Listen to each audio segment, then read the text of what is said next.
जय श्री कृष्णा। राधे राधे।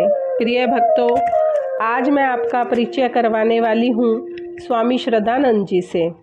हमारे आदर्श स्वामी श्रद्धानंद जी, मुझे पूर्ण विश्वास है कि आपने कभी न कभी कहीं न कहीं किसी पुस्तक में अवश्य स्वामी श्रद्धानंद जी का नाम सुना होगा। आज मैं आपको स्वामी श्रद्धानंद जी के बारे में, उनके जीवन से लेकर उनकी अंत समय तक की कथा सुनाती हूँ। श्रद्धानंद जी, जिन्हें मैंने हमारे आदर्श कहकर पुकारा, मैंने उन्हें हमारे आदर्श क्यों कहा? स्वामी श्रद्धानंद जी के बचपन का नाम मुंशी राम था। उनका जन्म 1856 में पंजाब के जालंधर जिले के गांव तलवन में हुआ था। उनके पिता का नाम नानक चंद था और वह उत्तर प्रदेश पुलिस में एक अधिकारी थे।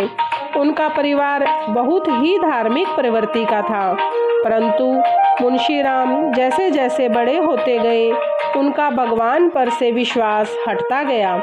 एक बार की बात है, वे भगवान के दर्शन के लिए एक प्रसिद्ध मंदिर में गए। पुजारी ने उन्हें मंदिर में प्रवेश करने से इसलिए मना कर दिया क्योंकि उस समय एक बहुत ही बड़े घराने की महिला मंदिर में पूजा अर्चना करने आई हुई थी। इस घटना के बाद उन्होंने अपने को पूर्ण रूप से ही नास्तिक कहना शुरू कर दिया। उन्हें उन दिनों अपनी उम्र के युवाओं के साथ घूमना फिरना, मौज मस्ती करना बहुत पसंद था। उनके पिता अक्सर उन्हें धर्म की राह पर चलने के लिए प्रेरित करते, परंतु अन्य युवाओं की तरह उनका मन और मस्तिष्क ईश्वर भक्ति में नहीं लगता था।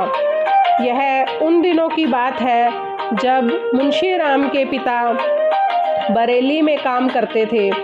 उन्हीं दिनों महर्षि दयानंद जी की एक सभा बरेली में आयोजित की गई। महर्षि दयानंद जी सभा को संबोधित करने बरेली पहुँचे। उनकी सभा की व्यवस्था का काम मुंशी राम के पिता नानक चंद जी को सौंपा गया था। स्वामी दयानंद जी की सभा 2 दिन तक चलने वाली थी। सभा की व्यवस्था करते करते नानक चंद जी स्वामी दयानंद जी द्वारा दिए गए प्रवचनों को सुनते रहे। वे उनके वचनों से बहुत प्रभावित हुए। उनके मन में विचार आया कि क्यों न वह अपने पुत्र मुंशी राम को भी दयानंद जी के प्रवचन सुनाने के लिए ले आए। हो सकता है मुंशी राम के जीवन में स्वामी जी के प्रवचन से कोई परिवर्तन आ जाए। यही सोचकर अगले दिन वह अपने पुत्र मुंशी राम को भी प्रवचन सुनने के लिए अपने साथ उस सभा में ले आए।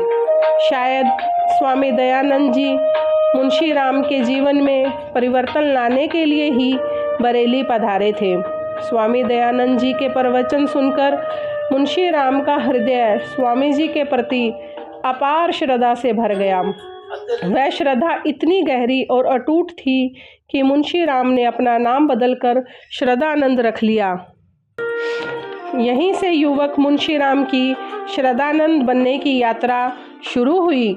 स्वामी दयानंद जी को और जानने, सुनने, समझने की इच्छा से स्वामी श्रद्धानंद ने सत्यार्थ प्रकाश पढ़ा।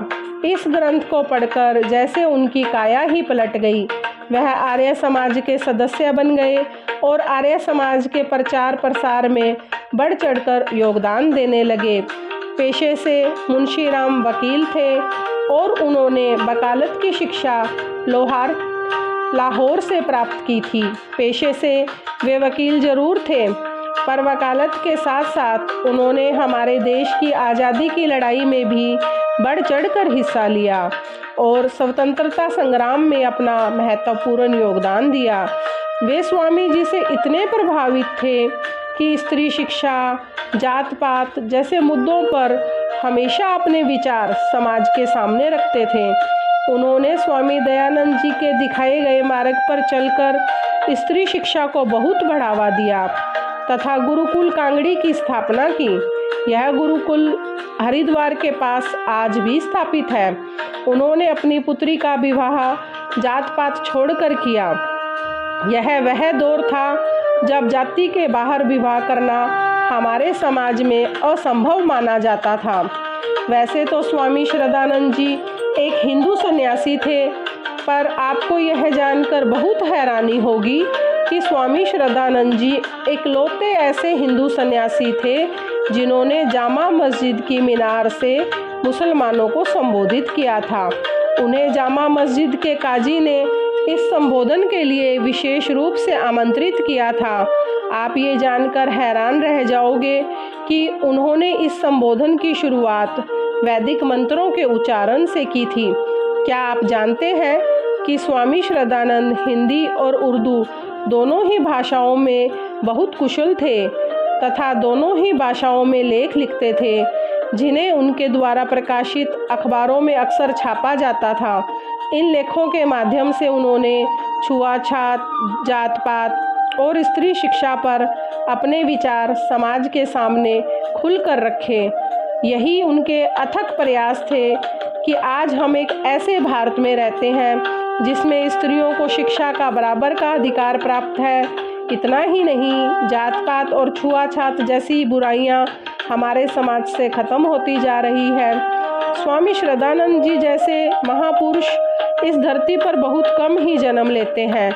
ऐसे महापुरुषों के जीवन से प्रेरणा लेकर और उन्हें अपना आदर्श मानकर हमें भी जीवन में आगे बढ़ना चाहिए। मैं उम्मीद करती हूँ कि आप भी इस महापुरुष के दिखाए रास्ते पर चलकर और उन्हें अपना आदर्श मानकर अपना जीवन व्यतीत करेंगे। जय श्री कृष्णा। राधे राधे।